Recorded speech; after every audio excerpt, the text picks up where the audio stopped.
Hey Instagram, it's Sky again. So today we are going to talk with the beautiful Lina.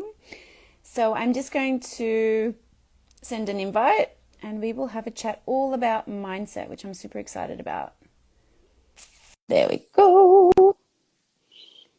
Cool, I just sent you an invite.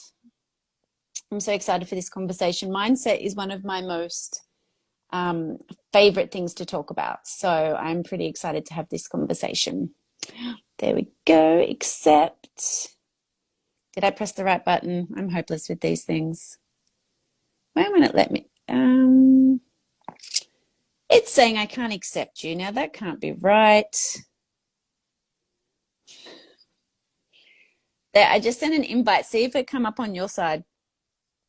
Will it let you kind of do it on your side? Technology and me, we're just not friendly together. Send you one. I did. There we go. It just got sent. Did it come through? It says you're unable to join for some reason. I wonder why that is. I just sent another one. See if that one works. Otherwise, we might have to do it in reverse. There we go. I don't like technology. I'm hopeless at it. You got. How are you? I am so great. How are you? I'm really good. I'm really excited about chatting with you today. So I'm just getting comfortable. Yes, good. Me too. So before we chat, maybe is it okay if you kind of introduce yourself to the people watching and let them know who you are, what you do? It's a great question. I ask myself every day, to be honest. Probably different every day if it's like me too. For those of you that I'm just getting to know, or maybe I haven't met, my name is Lena Moxon. I am a life purpose and self-expression coach. And what I have realized over the last, I'm going to say 10 years, is that I appear in people's lives, but mostly women's lives, ready for the confirmation that the whispers that they're hearing within themselves about what might be available for them beyond what they have been believing or experiencing, what might be possible, what more there could be, is truth. And I feel women are magnetized to me when they need support in just really turning up the volume on those little that they feel, and I kind of come through to help them like bring that forward and amplify that and really get to know what it is that those whispers are, and then create action around that to actually manifest a reality where that isn't just a desire or a dream, but that is a way of being. So that's who I am, that's what I do, and that has manifested in many different jobs throughout the course of my adult life. I've been a teacher, I've owned and operated gyms for 15 years, and now I suppose the work that I do, it is so multifaceted and so multi-passionate that I don't really have a lane that I'm sticking to. I love that. I help women with their business because now I have 15 years experience in, running small business and what that means as a woman. And I've got 15 years experience as a personal trainer and, all these other elements and aspects to my own being that I'm finally allowing myself to just bring forward rather than constantly kind of like niche down and create a perfect bio about who I am and what I do. So it's really only been this year that I've given myself full permission to just be a little bit more broad in what I'm allowing myself to say that I do and what I am available for. And it's been really powerful. That is just so refreshing because I think sometimes we can just, like you said, sometimes we can get so caught up in it like it needs to be this way or we're only this, that then we kind of switch off any of those other possibilities. That I love that. And I think, a lot of it's to do with the conditioning of how we've been raised. A lot of expectation of how we will operate, particularly in business. I can remember in my early 20s going to like business networking events, and you're literally like told you have 60 seconds to stand up and give your elevator pitch, sum yourself up in 60 seconds or less. And so I think we get this idea that we need to be really digestible, easily understood, really clear about the couple of things that we do really well, in a way that will be well received and understood. And so I think there's a lot of undoing that needs to be done in terms of giving ourselves permission to even just wonder who else we might be beyond the 60-second spiel that we have produced and been giving. Oh my gosh, I love that. So when you think about it, like what do you think might be for some of the women, the barriers to listening to the whispers around what they want or what could be possible? Like what do you notice for the women coming in? Yeah, there's a few like recurring themes, I suppose, that seem to present Mm, themselves. Obviously, everybody is different, but a couple of them that I think are most prevalent for most women that will probably, help people listening into this conversation to just be aware of within themselves. One of the first things is if it is even allowed for women to kind of look in the mirror and see themselves in a new way.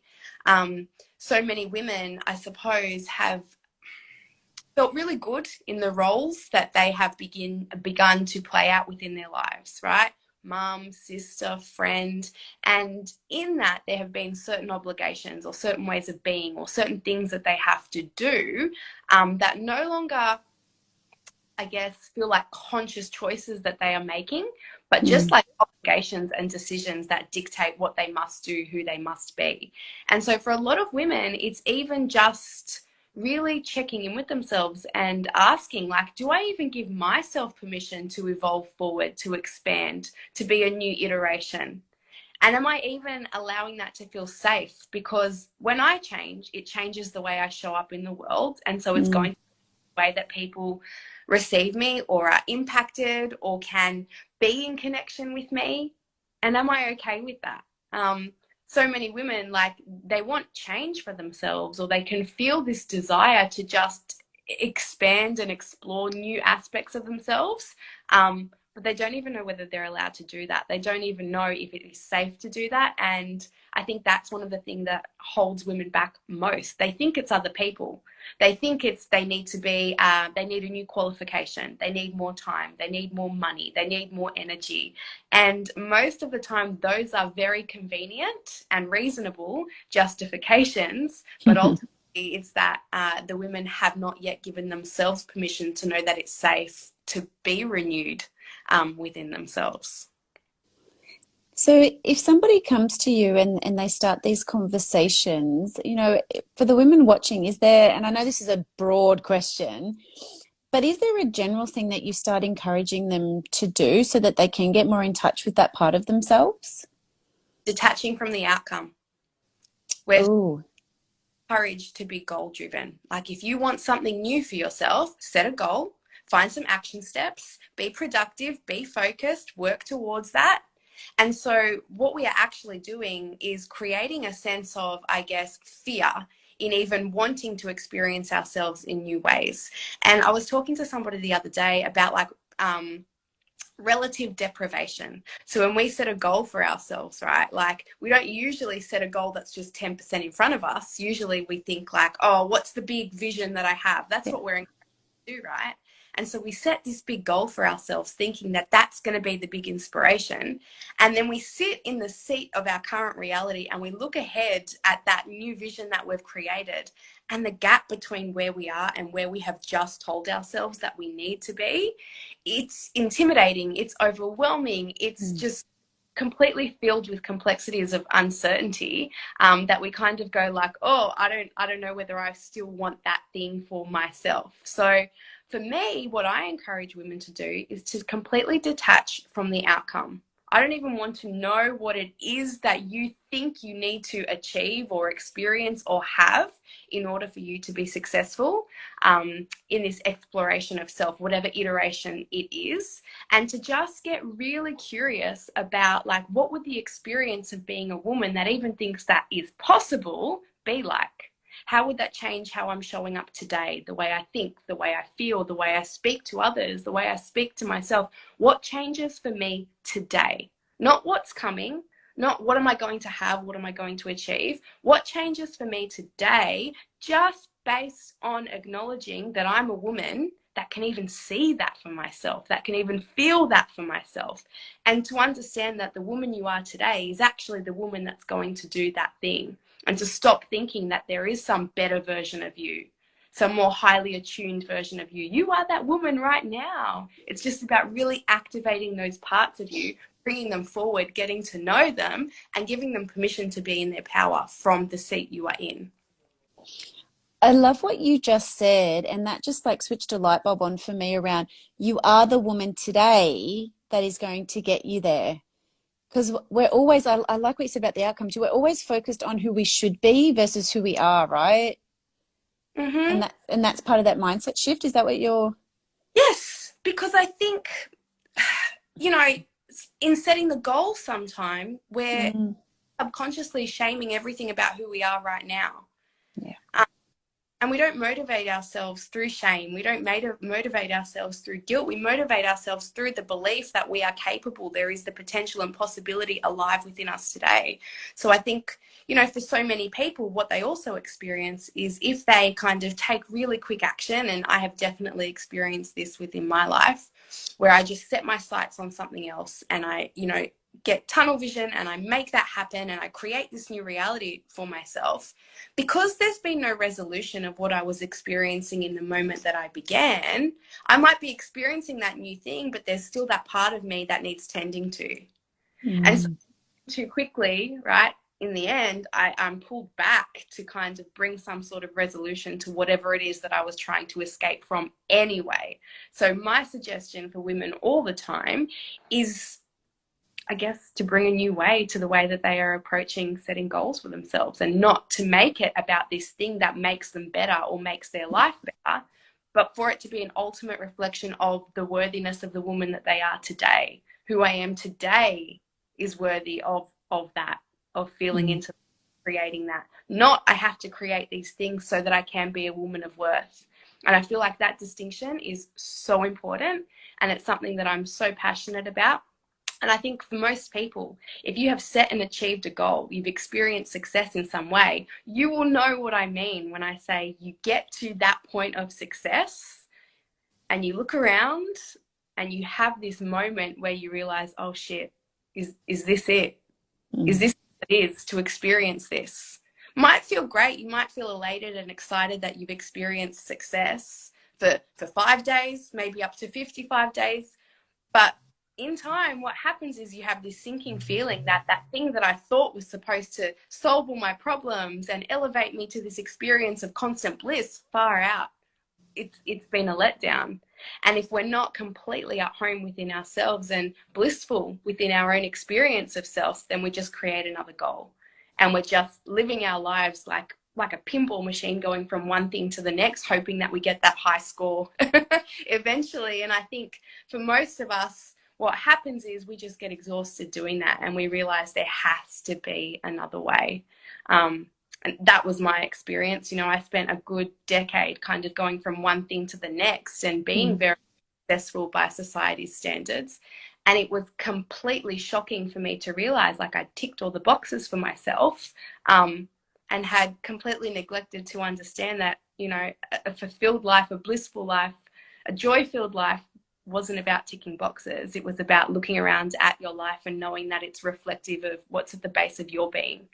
And the life that I had created was not reflective of who I truly was. It was reflected by my upbringing, the schools that I had been to, the things that I had seen, the things that I had been told. And ultimately, once I had created that for myself, I realized I didn't actually want any of it. So it's my greatest passion now to support women in just waking up to that a little bit within themselves, so that they can be conscious creators of their lives, so that they don't look around at their life one day and realize I have to burn this all to the ground because I don't want it. Because that in itself was a really challenging experience, and one that I'm really proud to say I'm on the other side of now, but one that was devastating to me and to the people mm, close. So I think that's why I'm so passionate about having these conversations and being that support for women, and I guess disrupting the mainstream model of how we should be women mm. empowered in our lives. It's not just about setting our sights on what we have been told success is and going for it. I think it's completely the opposite, actually. To be a woman empowered is to turn inward and let your life be reflective of the truth of you. Mm.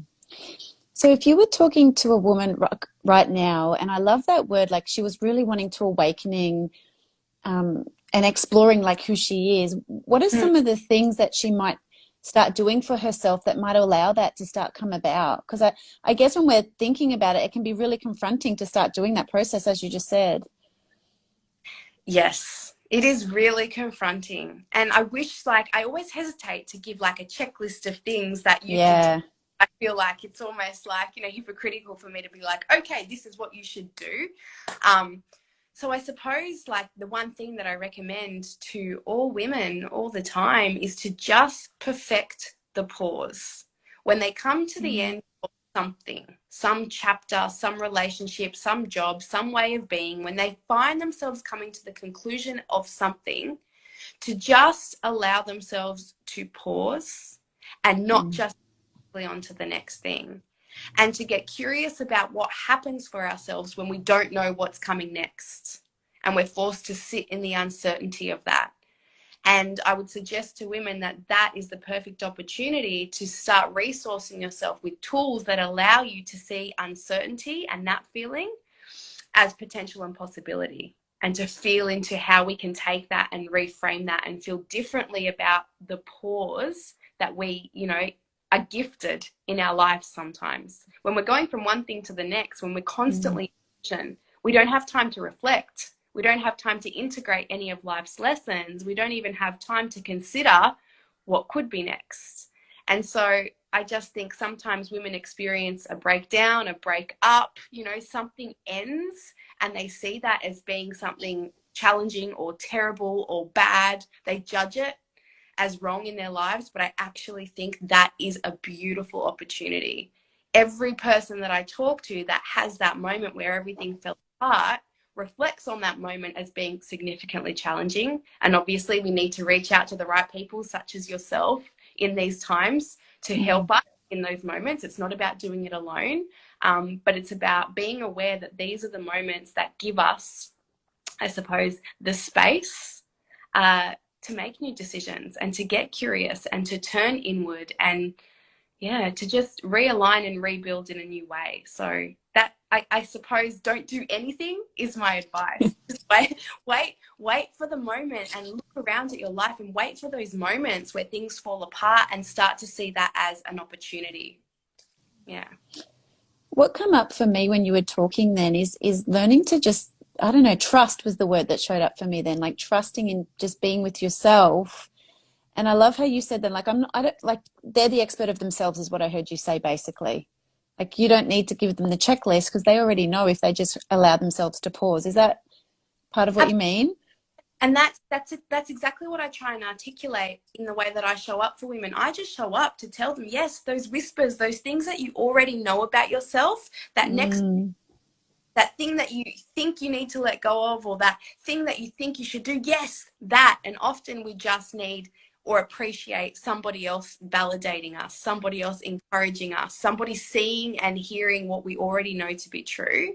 Um, so yes, absolutely. It's funny that you picked up on trust, because I'm very big on creating daily rituals for myself and moving into the day with a sense of intention every day. And it's something that I really have to consciously do, because what I notice for myself is through the course of my life, when I wake up in the morning, I have sensations or experiences within me that feel like depression. When I wake up every morning, I wake up crunchy. I wake up flat. I'm not a person that just rises into the day, singing to the birds and feeling like everything's going to be okay. There's a lot of overthinking, a lot of anxiety, a lot of overwhelm.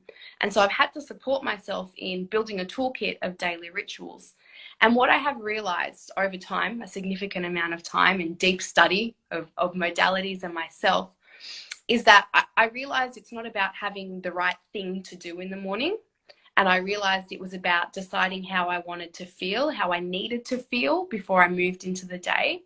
And then what I realized was it took me a few years to actually learn what it was that I wanted to mm, feel in order to experience myself in the way that felt most authentic, that felt the most sustainable, and that would actually align me with joy. So for many years of my life, I thought I needed to feel very resilient and ambitious and, inspired. And then I realized that that was pretty exhausting and I didn't want to do that to myself anymore. And I felt like I needed to surrender myself. And then that felt a little bit exposed and unsafe, and it wasn't that. Long story short, I'm at a place in my life now that I activate a sense of trust. And it's Mm.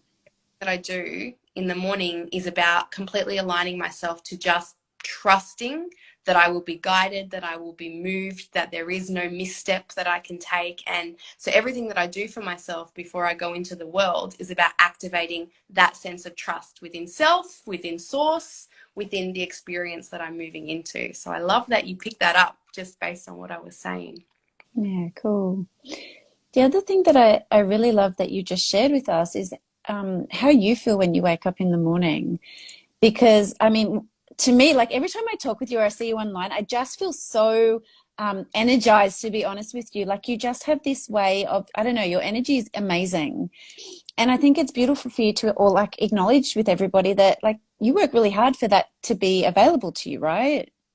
Like you cultivate that for yourself. Yeah.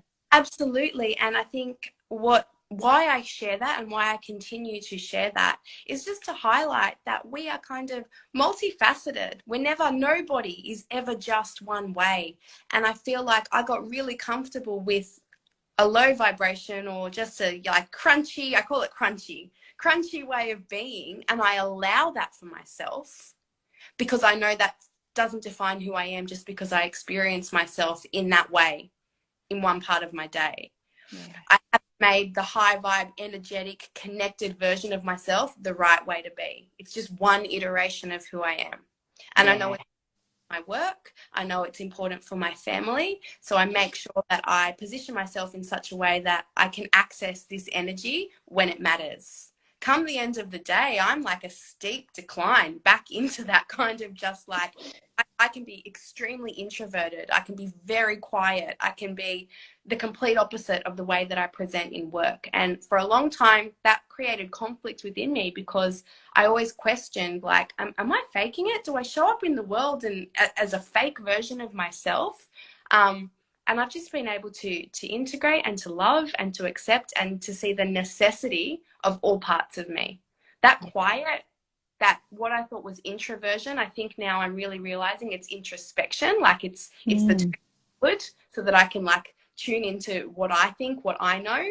And it's really important that I do that so that I can come out and just confidently speak, you know? So yeah, I have definitely learned to kind of just allow and be with all parts of me and to not rush any part of me. Definitely not to kind of shame or dismiss any kind of iteration that appears each day. And I think that's made me more loving and accepting of the people around me too. I don't require anybody to be one way. I'm 35 now, and I think it's taken me this long to be content to just let people be who they are, and to also understand that how I'm experiencing someone in one exchange will not be the only way that they are available to be experienced. So it's kind of me, and it's taken some of the judgment and I guess the potential ways that I could just be critical or judgmental of the people around me, because I know I'm not one way, and so I kind of accept that everybody else probably has all of these kind of like multifaceted aspects of their personalities too. Yeah. So if people are watching, is there sort of, and I ask this, and sometimes it's a really hard thing to do, but is there like a take home or just one thing that you would like them to just hear from you today in this conversation? I know it's a Yes. big question. Oh, I love that.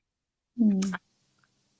And this is what I mean when I say like the introspection is such an important aspect of me, because I have sat with myself today already in like silence and felt and trusted that whatever I was hearing would be necessary. It gives me the confidence when I get a question like this to just go, yes, this is what is coming through. And so I think what I would like anybody that is listening that has been magnetized to this conversation to hear is that the most powerful thing that we can do for ourselves is to remember our own necessity, to remember that our own unique energetic expression is so needed.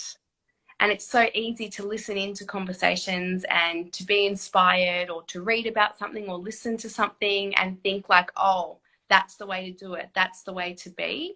And I think every time we do that, we're moving further and further away from the truth of who we are and what we are actually here to activate and to share. And so my only request of anybody that comes into contact with me is that you spend more time thinking about why you are necessary, why you are needed, and why your unique energetic expression is so important. In this lifetime, here and now, there's something about you that makes you the perfect person to deliver whatever it is that the world needs from you. And that could be something that seems small, or that could be something really big. It could just be in the way you show up and communicate with the people around you.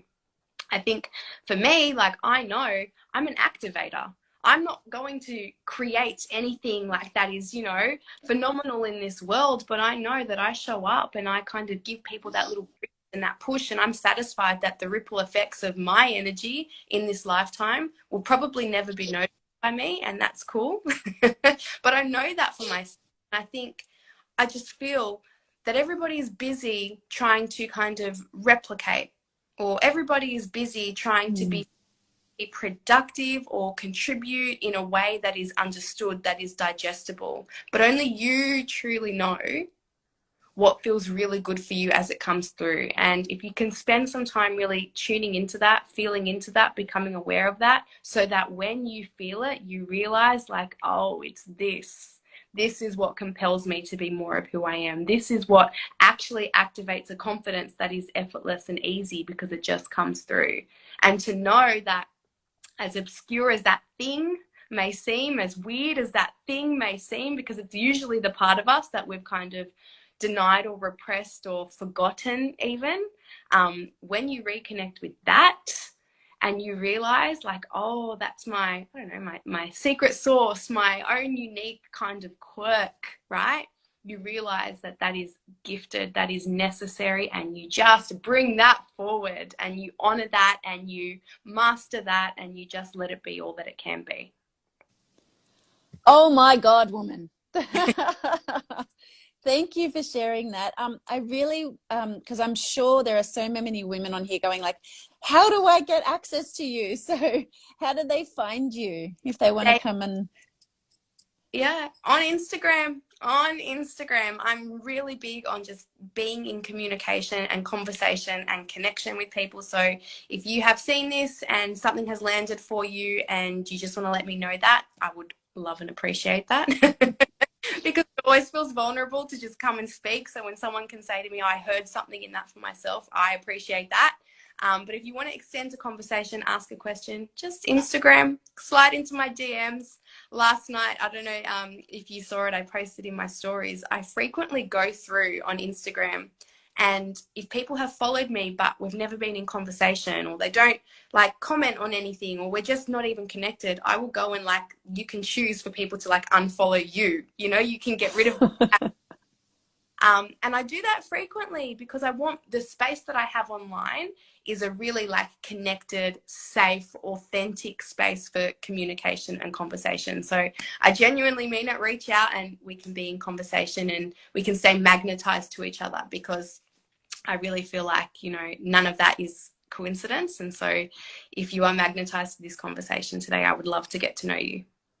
Beautiful. Thank you for taking the time today. I just think you're amazing. For holding space, appreciate it so much. Okay. Bye, honey. Bye. Bye.